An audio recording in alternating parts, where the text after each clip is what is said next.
स्वागत है आप सभी का केमिस्ट्री के यूट्यूब चैनल सेवियर एकेडमी में। मैं बाबूराम बच्चों आज आप सभी के लिए लेकर आया हूँ क्लास 12th की बच्चों सेकंड यूनिट सॉल्यूशन। जी हाँ बच्चों, आज हम सॉल्यूशन का सेकंड पार्ट पढ़ने वाले हैं।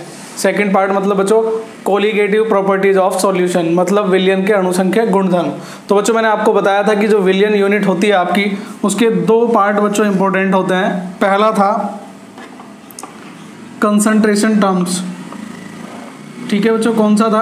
कंसंट्रेशन टर्म्स जो थी आपकी, वो पहला पार्ट होता है। दूसरा जो पॉइंट है बच्चों वो आज हम पढ़ेंगे colligative properties of solution, colligative properties of solution, ठीक है बच्चों।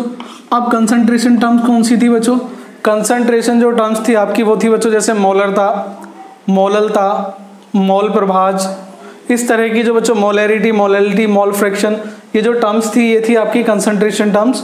ये सारी टर्म्स बच्चों हम कंप्लीट कर चुके हैं और कंप्लीट करने के बाद जो आज का बच्चों हमारा लेक्चर है वो आज से हमारी कोलिगेटिव प्रॉपर्टीज स्टार्ट होंगी, ठीक है बच्चों। तो शुरू करते हैं कोलिगेटिव प्रॉपर्टीज। तो बच्चों आज का जो हमारा पॉइंट है वो है colligative properties of solution, colligative properties of solution मतलब क्या है बच्चों इसका? कि विलयन के अणुसंख्या गुणधर्म। क्या बोलते हैं बच्चों इसके हिंदी में? विलयन के अणुसंख्या गुणधर्म। हिंदी में आप हेडिंग डाल सकते हैं कि विलयन के अणुसंख्या गुणधर्म। तो बच्चों नाम से स्पष्ट है, मैं लिख देता हूं एक बार, विलयन के अणुसंख्या गुणधर्म, विलयन के अणुसंख्या गुणधर्म। तो नाम से स्पष्ट है बच्चों, अणुसंख्या मतलब अणुओं की संख्या वाले। अब बच्चों विलयन के अणुसंख्या गुणधर्म क्या होंगे? चलिए इस शब्द को गौर से देखते हैं बच्चों। अणुसंख्या, कौन सा बच्चों? अणुसंख्या। अणुसंख्या मतलब अणुओं की संख्या, मतलब किसी विलयन के बच्चों ऐसे गुण जो उसकी अणुओं की संख्या को रिप्रेजेंट करते हैं वो क्या कहलाते हैं बच्चों? आपके अणुसंख्या गुणधर्म कहलाते हैं। मतलब बच्चों मैंने कहा आपसे विलयन है, मान लीजिए आपके पास बच्चों 1 लीटर दूध है, तो उसका कलर कैसा होगा बच्चों? वाइट होगा, मतलब सफ़ेद ही होगा। अगर उसमें से 20 ml दूध निकाल लिया जाए तो बच्चों 20 ml का जो कलर है वो कैसा होगा? वाइट होगा। तो बच्चों यहाँ जो आप देख रहे हैं कि जो प्रोडक्ट है आपके पास, जो विलयन है, मान लीजिए दूध था, दूध और चीनी का मिश्रण था, तो दूध का जो बच्चों कलर है वो उसकी मात्रा पे डिपेंड नहीं कर रहा है। आप 10 ml ले लीजिए, 20 ml ले लीजिए, 10 लीटर, 20 लीटर, तो उसका जो कलर है बच्चों वो कैसा है? कांस्टेंट है, मतलब जैसा है यूनिफॉर्म है। वाइट है तो वाइट ही रहेगा, लाइट वाइट है तो लाइट वाइट ही रहेगा। तो बच्चों ऐसे गुण जो किसकी संख्या पर डिपेंड करें? अणुओं की संख्या पर। समझ गए बच्चों कि किसी विलयन के वे गुण जो अणुओं की संख्या पर निर्भर करते हैं वो क्या कहलाते हैं? अणुसंख्या गुणधर्म कहलाते हैं। और किसके अणुओं की संख्या पर बच्चों? विलेय पदार्थ के अणुओं की संख्या पर। किस पर? विलेय पदार्थ के अणुओं की संख्या पर। तो बच्चों हमारे पास जो है वो 4 मोस्ट इंपोर्टेंट अणुसंख्या गुणधर्म है। पहला है बच्चों वाष्प दाब में आपेक्षिक अवनमन। क्या है बच्चों? वाष्प दाब में आपेक्षिक अवनमन, इसको बोलते हैं बच्चों relative lowering of vapour pressure, relative lowering of vapour pressure बच्चों, मतलब वाष्प दाब का आपेक्षिक अवनमन। क्या नाम है बच्चों इसका हिंदी में? वाष्प दाब का आपेक्षिक अवनमन। क्लियर बच्चों यहाँ तक? पहला पॉइंट क्या था हमारा? वाष्प दाब का आपेक्षिक अवनमन। सेकंड जो पार्ट है बच्चों उसको बोलते हैं एलिवेशन इन बॉइलिंग पॉइंट। क्या बोलते हैं बच्चों? एलिवेशन इन बॉइलिंग पॉइंट, ठीक है बच्चों। एलिवेशन इन बॉइलिंग पॉइंट का क्या मतलब है? बॉइलिंग पॉइंट किसको बोलते हैं बच्चों? क्वथनांक को। बॉइलिंग पॉइंट किसको बोलते हैं बच्चों? क्वथनांक को। तो इसको हिंदी में बोलते हैं बच्चों क्वथनांक में उन्नयन। क्या बोलते हैं? क्वथनांक में उन्नयन। जो इसका बच्चों थर्ड पार्ट है वो है बच्चों depression in freezing point, depression in freezing point बच्चों, ठीक है। फ्रीजिंग पॉइंट किसको बोलते हैं बच्चों? हिमांक को। किसको बोलते हैं? हिमांक को। तो इसका मतलब हुआ हिमांक में अवनमन। क्या हुआ? हिमांक में अवनमन। क्लियर बच्चों। और जो हमारा लास्ट पॉइंट है बच्चों वो है ऑस्मोटिक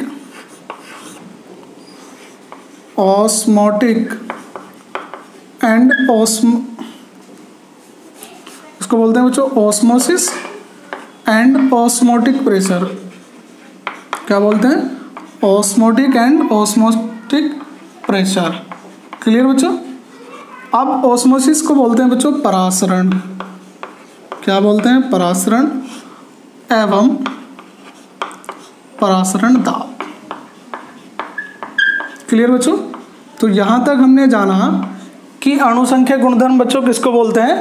अणुसंख्या गुणधर्म बोलते हैं किसी विलयन के ऐसे गुण जो उसके अणुओं की संख्या पर निर्भर करते हैं। क्या कहलाते हैं? अणुसंख्या गुणधर्म कहलाते हैं बच्चों। मतलब कोलिगेटिव प्रॉपर्टीज कहलाती हैं सॉल्यूशन की। मोस्ट इंपॉर्टेंट टॉपिक है बच्चों बोर्ड एग्जाम के हिसाब से भी, और जितने भी आपके कॉम्पिटिटिव एग्जाम्स हैं एनडीए, आईआईटी, नीट, उसके लिए भी बच्चों बहुत ही ज़्यादा इंपॉर्टेंट टॉपिक है। तो जो पहला पॉइंट बच्चों हम पढ़ेंगे वो पढ़ेंगे वाष्प दाब में आपेक्षिक अवनमन। वाष्प दाब में आपेक्षिक अवनमन। तो अवनमन का मतलब होता है बच्चों कमी। क्या होता है? कमी। इसका मतलब हुआ कि जब आप किसी विलयन में कोई विलेय पदार्थ मिलाते हैं तो उसके वाष्प दाब में क्या हो जाती है बच्चों? कमी हो जाती है। उसके बारे में हम अध्ययन करेंगे, पहला पॉइंट।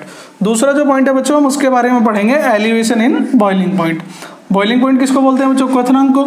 इसका मतलब हुआ कि जब आप विलेय पदार्थ घोलते हैं किसी में तो उसके क्वथनांक में क्या हो जाती है? वृद्धि हो जाती है।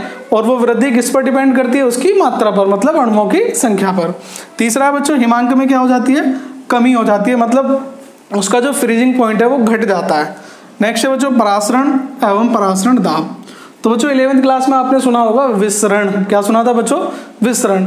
ये उसी का जस्ट अपोजिट है, थोड़ा सा दोनों में कुछ परिवर्तन होता है, लेकिन विसरण और परासरण एक दूसरे का अपोजिट हो सकता है। चलिए बच्चों इनको थोड़ा सा एग्जाम्पल दे देता हूँ बच्चों में। देखें आपने देखा होगा बच्चों, मान लीजिए क्वथनांक में उन्नयन की बात करते हैं तो बच्चों जनरली जब हम अपने घरों में खाना पकते हुए देखते हैं, बनाते हुए देखते हैं, तो जब घर में खाना पकाया जाता है तो बच्चों उसमें डाला जाता है सॉल्ट। क्या डाला जाता है? सॉल्ट। जैसे आपने देखा होगा कि अगर कई बार एग बॉईल वाले एग जो बॉईल करते हैं बच्चों वो भी क्या डालते हैं अपने नमक, उसमें वाटर में क्या ऐड करते हैं? सॉल्ट ऐड करते हैं, मतलब नमक डालते हैं। तो उसका फायदा क्या होता है बच्चों? नमक डालने से उसका बॉइलिंग पॉइंट जो है वो बढ़ जाता है। ठीक इसी प्रकार से बच्चों जो आइसक्रीम वगैरह जो बेचते हैं बच्चों रेडी वगैरह पे, तो वो भी अपनी जो बर्फ होती है जिससे वो आइसक्रीम को चारों तरफ से ठंडा करने के लिए यूज करते हैं, तो उसमें भी क्या मिला होता है बच्चों? नमक मिला होता है, सॉल्ट मिला होता है, क्योंकि उसका हिमांक क्या हो जाएगा? कम हो जाएगा, जिससे बर्फ आसानी से नहीं पिघलेगी, देर से पिघलेगी। और इसी प्रकार से बच्चों एक टर्म्स आएगी परासरण और परासरण दाब। इसे बच्चों 1 by 1 डिक्लेयर करेंगे। इनके बारे में बच्चों 1 by 1 डिस्कस करेंगे। तो जो आज का हमारा टॉपिक है बच्चों वो है वाष्प दाब का आपेक्षिक अवनमन। कौन सा टॉपिक है बच्चों? वाष्प दाब का आपेक्षिक अवनमन। क्लियर बच्चों। तो प्रीवियस वीडियो में बच्चों हमने जाना था कि वाष्प दाब किसे कहते हैं। ठीक है बच्चों। तो वाष्प दाब बच्चों किसे कहते थे? हमने पढ़ा था वाष्प दाब किसे कहते थे बच्चों? साम्य अवस्था पर किसी द्रव के उत्पन्न वाष्पों के द्वारा उसकी सतह पर डाले गए दाब को वाष्प दाब कहते हैं। ठीक है बच्चों। तो हम पढ़ेंगे बेटा relative lowering of vapour pressure. Relative lowering of vapour pressure. ठीक है बच्चों।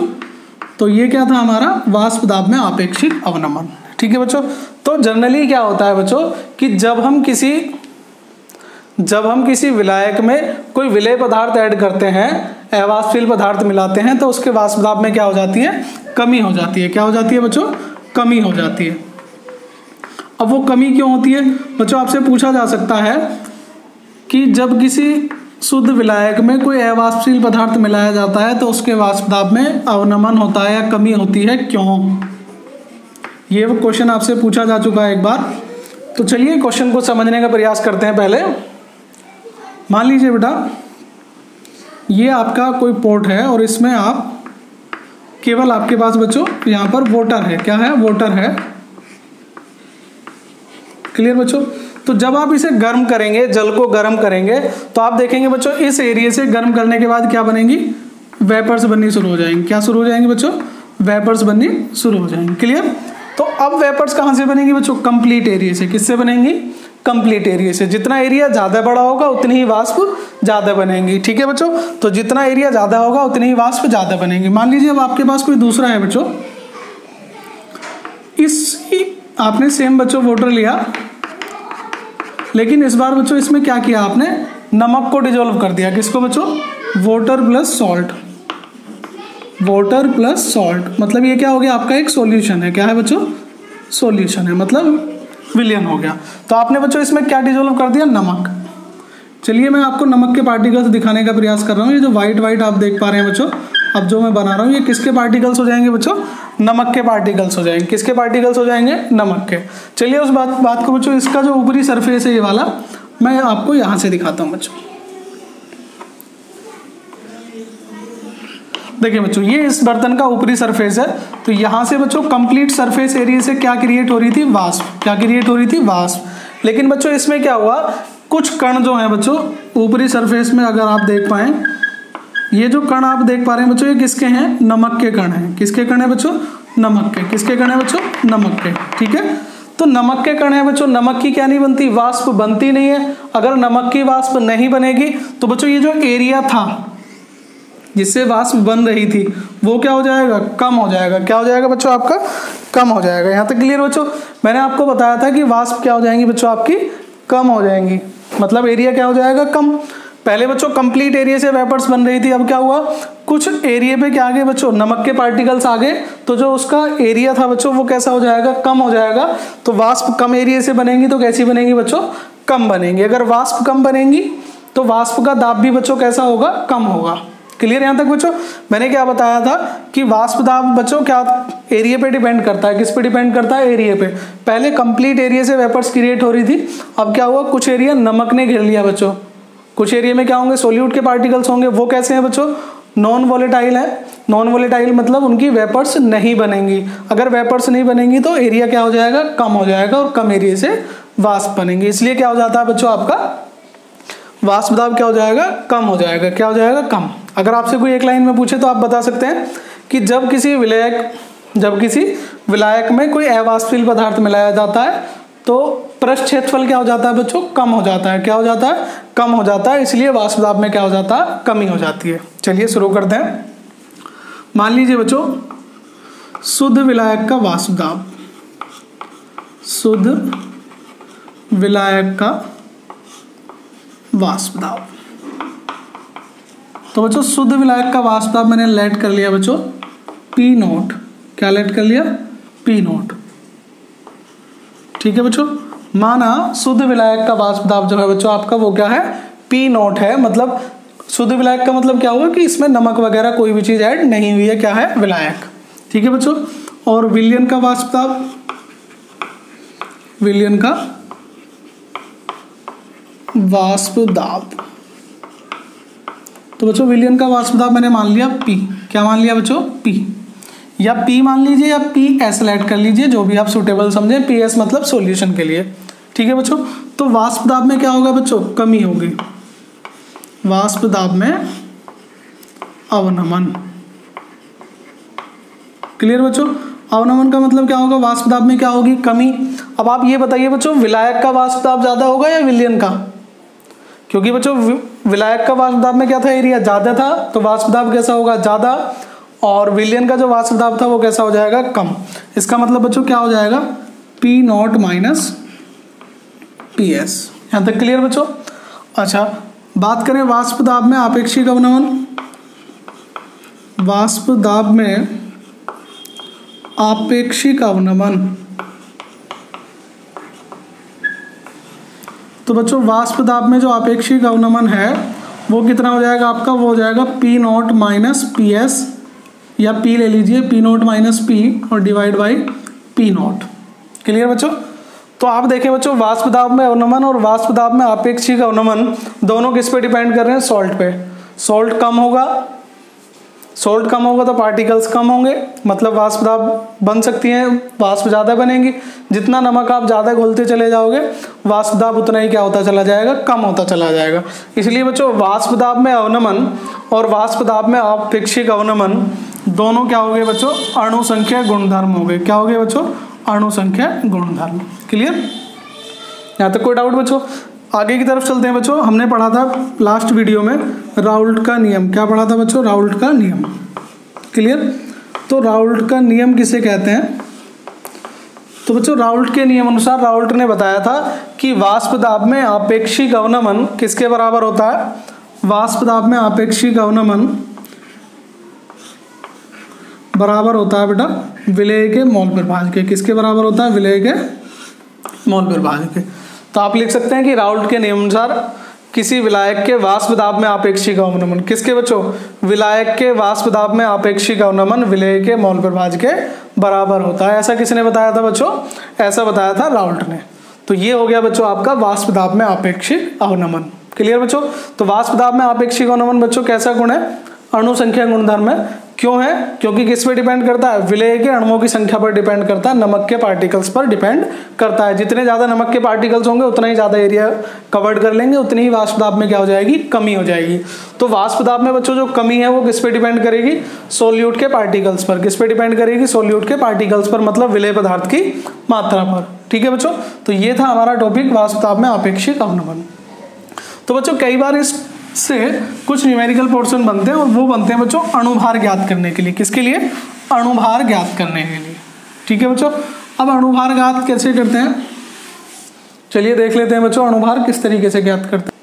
तो चलिए बच्चों टॉपिक है हमारा वाष्प दाब में आपेक्षिक अवनमन से विलेय के अणुभार का निर्धारण आप किस प्रकार करते हैं। तो बच्चों देखते हैं कि वाष्प दाब में आपेक्षिक अवनमन से विलेय के अणुभार का निर्धारण हम किस प्रकार करते हैं। तो बच्चों हमने देखा था राउल्ट के नियम अनुसार। किसके नियम अनुसार बच्चों? राउल्ट के नियम अनुसार। तो बच्चों राउल्ट का नियम कहता है कि विलायक के वाष्प दाब में आपेक्षिक अवनमन विलेय के मोल प्रभाज के बराबर होता है। तो बच्चों कितना हो गया आपका राउल्ट के नियम अनुसार? P0 minus P divide by P0। ठीक है बच्चों? यहां तक क्लियर बच्चों? मैंने क्या किया? P0 minus P divide by बच्चों आपका क्या हो गया? P0 हो गया। तो ये किसके बराबर था बच्चों? विलेय के मोल प्रभाज के। किसके बच्चों? विलेय के मोल प्रभाज के। ठीक है बच्चों? तो मान लिया विलेय के मोलों की संख्या, मान लीजिए विलेय के मोलों की संख्या बच्चों कितनी है? NB। कितनी है बच्चों? NB। और विलायक के मोलों की संख्या, विलायक के मोलों की संख्या कितनी होगी बच्चों? Na। कितनी हो गई? Na। क्लियर बच्चों? तो यहां से जब आप देखेंगे तो कितना हो जाएगा बच्चों? P0 माइनस के P अपॉन P0। तो ये किसके बराबर हो जाएगा बच्चों? जब मोल प्रभाज निकालेंगे किसका? विलेय का। तो क्या हो जाएगा? NB divide by Na plus NB। क्योंकि बच्चों मोल प्रभाज क्या कहता है? मोल प्रभाज कहता है जिसकी आपको मोलों की संख्या निकालनी है वो ऊपर और टोटल मोलों की संख्या नीचे। तो यहां से आप अणुभार कैलकुलेट कर सकते हैं। कैसे कर सकते हैं बच्चों? NB क्या होगा आपका? NB हो जाएगा बच्चों WB अपॉन MB। मोलों की संख्या क्या होती है? ग्राम में मात्रा बटे अणुभार। इसी प्रकार Na क्या हो जाएगा बच्चों आपका? Na हो जाएगा WA divide by WB। MA। Na क्या हो जाएगा? WA upon MA। तो ये वैल्यू पुट कर दीजिए बच्चों। ये हो जाएगा P0 माइनस के P divide by P0। Clear बच्चों? NB हो गया आपका WB डिवाइड बाई MB। और Na कितना हो जाएगा? WA divide by MA plus WB divide by MB। यहाँ से आप बच्चों इसे सिंप्लीफाई कर सकते हैं एलसीएम वगैरह लेके। यहाँ से आप क्या निकाल सकते हैं बच्चों? विलेय का अणुभार M को डिनोट कैलकुलेट कर सकते हैं। क्लियर बच्चों? लेकिन अगर आपको यहाँ से नहीं देखना तो बच्चों मान लीजिए अति तनु विलयन के लिए, अति तनु विलयन के लिए, तनु विलयन कौन से होते हैं बच्चों? जिनमें विलेय पदार्थ की जो मात्रा होगी वो बहुत कम होगी, अतु तनु विलयन के लिए। तो बच्चों जब विलयन बहुत तनु है, विलेय पदार्थ की मात्रा किसके इक्वल है बच्चों?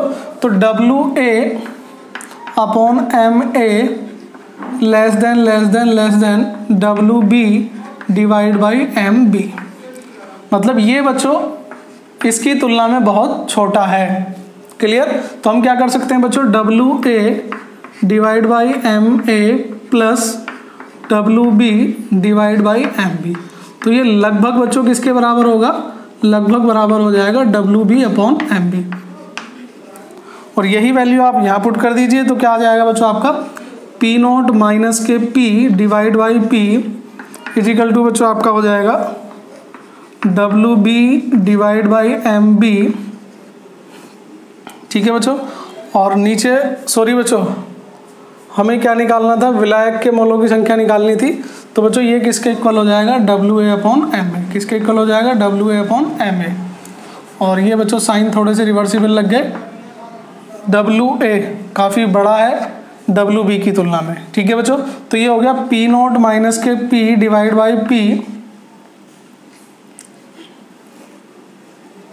WA upon MA। तो बच्चों आप इन्हें रिवर्स कर लीजिए, ऊपर पहुंच जाएगा, नीचे आ जाएगा, तो कितना हो जाएगा WB MA और ये हो जाएगा MB इंटू WA। तो इस तरीके से बच्चों आप क्या कैलकुलेट कर सकते हैं, विलेय पदार्थ का अणुभार निकाल सकते हैं। तो बच्चों WB विलेय पदार्थ की ग्राम्य मात्रा है, MA विलायक का अणुभार है, MB विलेय का अणुभार है, और ये आप कैलकुलेट कर सकते हैं। तो बच्चों ये था आपका कि वाष्प दाब में आपेक्षिक अनुमन से आप विलेय का अणुभार किस प्रकार से निकाल सकते हैं। तो बच्चों उम्मीद करता हूं कि आपको समझ में आया होगा। ये डेरिवेशन हम इस प्रकार से कर सकते हैं बच्चों। तो 1 बाई 1 बच्चों हम बाकी के जो अणुसंख्या गुणधर्म है उनका भी अध्ययन करेंगे। तो आज के लिए इतना ही, मिलते हैं बच्चों नेक्स्ट वीडियो में। तब तक के लिए जय हिंद, जय भारत। वीडियो पसंद आया होगा, वीडियो को ध्यान से देखने के लिए आप सभी का धन्यवाद। बच्चों वीडियो को लाइक और शेयर करना बिल्कुल ना भूलें। अगर आप हमारे चैनल पर नए हैं तो चैनल को जरूर सब्सक्राइब कीजिए और सबसे पहले नोटिफिकेशन पाने के लिए बेल आइकन पर क्लिक करना बिल्कुल ना भूलें बच्चों। और इसी तरह हमारा साथ देते रहें। मिलते हैं बच्चों नेक्स्ट वीडियो में, तब तक के लिए जय हिंद, जय भारत, धन्यवाद।